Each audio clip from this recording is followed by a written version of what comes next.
সিংহ রাশি। সিংহ রাশির ক্ষেত্রে এদের নেচারটা হয় একটা রাজা সুলভ একটা নেচার। এদের একটা রাজকীয় ব্যাপার থাকে এদের নেচারের মধ্যে। যদি সিংহ রাশি পজিটিভ হয় তাহলে সেটা আপনার উত্তর ফাল্গুনী নক্ষত্র, পূর্ব ফাল্গুনী নক্ষত্র বা মঘা নক্ষত্র, তিনটে নক্ষত্রের ক্ষেত্রে কিন্তু একই ধরনের নেচার থাকে যদি চন্দ্র পজিটিভ হয়। কিরকম? এদের মধ্যে একটা ব্যাপার থাকে যে আমি রাজা, তোমরা এসো আমার কাছে, আমি তোমাদের জন্য করব, আমি তোমাদের দায়িত্ব নেব, আমি তোমাদের কর্তব্য পালন করব, সব ঠিক আছে।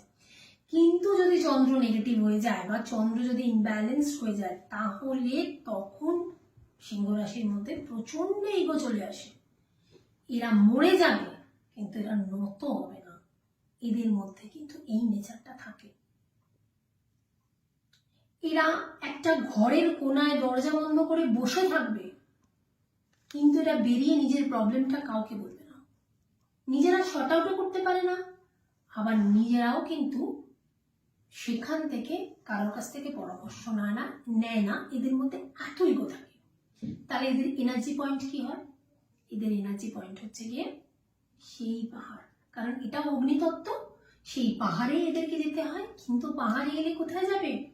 পাহাড়ি কোনো মন্দিরে। কিন্তু মন্দিরটা কর্কট রাশির ক্ষেত্রে যেমন জল, সেটা গঙ্গা হতে পারে, সেটা কোনো সমুদ্র, কোনো নিরিবিলি জায়গা হতে পারে কর্কট রাশির ক্ষেত্রে, বা কোনো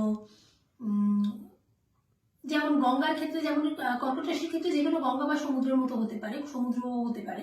কিন্তু সিংহ রাশির ক্ষেত্রে আবার পাহাড়ের কোনো মায়ের মন্দির। তাহলে পাহাড়ে কোনো মায়ের মন্দির হলে সেটা মনসা মঙ্গল হতে পারে, বৈষ্ণব দেবীর মন্দির হতে পারে। তাহলে এই ধরনের মন্দিরে সিংহ রাশিরা গেলে তাদের এনার্জি, নেগেটিভ এনার্জি কিন্তু অনেকটা ব্যালেন্স হয়ে যায়। কেবল এই মন্দিরে কি একবার গেলে হবে না, বারে বারে যেতে হবে। বারে বারে যদি এই মন্দিরে তারা যেতে পারে তাহলে তাদের এই যে নেগেটিভ, যদি সিংহ রাশির নেগেটিভ হয় তাহলে এই নেগেটিভ জায়গাটা অনেকটা ব্যালেন্স হয়ে যাবে। কারণ এরা প্রচন্ড ইগোয়েস্টিক হয় যদি এদের চন্দ্র নেগেটিভ হয় তবে। কিন্তু চন্দ্র যদি পজিটিভ হয় তাহলে এদের এরকম রাজ সুলভ নেচার থাকে এবং এদের কর্মজগত খুব ভালো হয় যদি এদের চন্দ্র পজিটিভ থাকে তবে। এরা খুব দিলদরিয়া হয় যদি এদের চন্দ্র পজিটিভ হয়ে থাকে। কিন্তু এদের যখন নেগেটিভ হয়ে যায় তখন কিন্তু এরা নত হতে পারে না। এটা হচ্ছে সিংহ রাশির বৈশিষ্ট্য। একটা লিডারশিপ কোয়ালিটি এদের মধ্যে থাকে। রাশি তো বললাম, রাশির প্রকৃতিও জানতে পারলেন। কিন্তু দেখা গেল আপনার পেট খারাপ হয়েছে। তার মানে এই রাশির যে পয়েন্ট আমি বলে দিলাম যে এনার্জি পয়েন্ট এখানে, আপনি এখানে গিয়ে পুজো দিলে বা বারে বারে যদি আপনি এনার্জি পয়েন্টে যান তাহলে গিয়ে আপনি অনেকটা ভালো থাকতে পারবেন। কিন্তু দেখা গেল আপনার পেট খারাপ হয়েছে। পেট খারাপের কারণটা জানতে হবে। আপনাকে পেট খারাপের কোনো ওষুধ দেওয়া হলো বা আপনার জ্বর হয়েছে, আপনাকে জ্বরের কোনো ওষুধ দেওয়া গেল, কিন্তু জ্বরটা আপনার বারে বারে আসছে।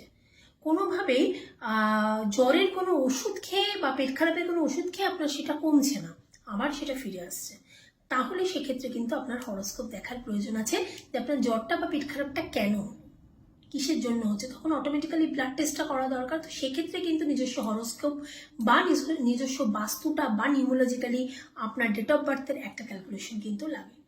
কিন্তু ইনিশিয়ালি এই রাশির ক্ষেত্রে কিন্তু এরকম তার ব্যবহার এবং এরকম তার মানসিক জায়গাটা হয় এবং এটাই তার এনার্জি পয়েন্ট হয়। এই জায়গায় যদি সে বারে বারে যায় বা বারে বারে গিয়ে সে পুজো দেয় তাহলে অটোমেটিক্যালি তার চন্দ্র অনেকটা ব্যালেন্স হয়।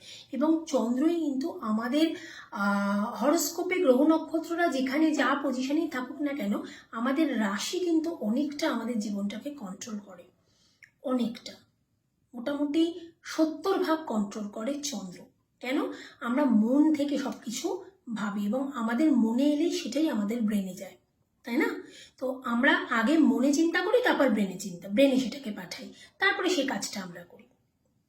ঠিক আছে? এবার বলবেন অনেকে হয়তো ব্রেন থেকে করে, কিন্তু না, এটা সবাই মন থেকেই ভাবি। আমরা মন থেকে ভাবি আমি ওটা খাবো, তবেই আমি ওটা খাই। আমি ব্রেন থেকে ভাবি না আমি ওটা খাবো, আমার মন থেকে তারপর ওটা ব্রেনে যায়। তো রাশির ব্যালেন্স কিন্তু করতে হবে। যখন দেখলেন করেও হলো না, তখন আপনাকে কোনো অ্যাস্ট্রোলজারের কাছে অবশ্যই যেতে হবে।